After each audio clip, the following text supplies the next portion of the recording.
السلام عليكم ورحمة الله وبركاته. مع قناة يوميات أم هنا. حبايبي ازيكم عاملين ايه؟ وحشتوني.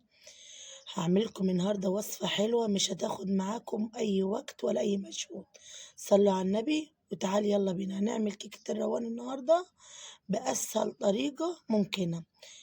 بس أول حاجة حبايبي ما تنسوش اللايك والاشتراك ونفعل سر الجرس عشان يوصل لكم كل جديد من أم هنا. صلاتكم على النبي ونصلي على النبي ونوحد الله.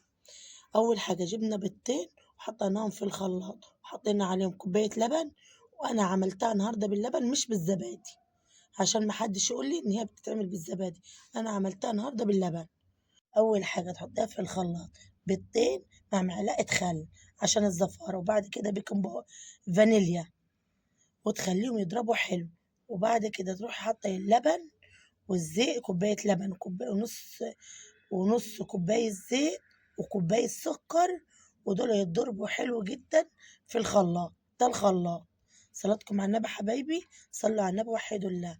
وبعد كده هنجيب كوبايتين دقيق، بس هي الوسط مش الكبيرة أوي، كوبايات شاي وكوبايتين دقيق وكوباية دقيق سميد وكيس محسن كيك وذرة ملح، ودول يتخلطوا مع بعضيهم. صلاتكم على النبي حبايبي.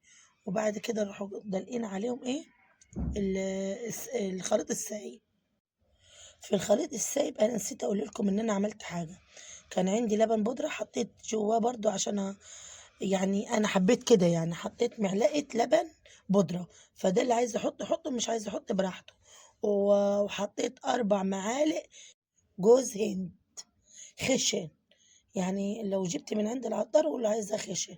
بعد كده أنا عملت المرة دي في الصاج، وحبيت أجرب معاكم صراحة. أول مرة أعملها في الصاج، أنا كل مرة بعملها في الصينية. المرة دي عملتها في الصاج. وتدهين الصاج حلو وتحطيها فيها وتطلعي منها الهواء. صلاتكم على النبي. وتكون الفرن تحت البوتاجاز ولعة على 10 دقايق عشان تكون عملت كمية النار، يعني سخنت حلو، وتحطيها في الفرن.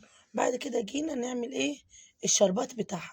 حطينا كوبايتين مية، عليهم كوباية سكر، ذرة ليمونة، وتطلع معاكم زي ما انتوا شايفين بالمنظر ده. كانت بسم الله ما شاء الله عليها، والله جميلة. تنفع معاكم وجبة عشاء مع كوباية شاي أو كوباية لبن. الصبح برضه تنفع معاكم كل عيل حتة، يعني كده وجبة فطار. صلاتكم مع النبي حبايبي.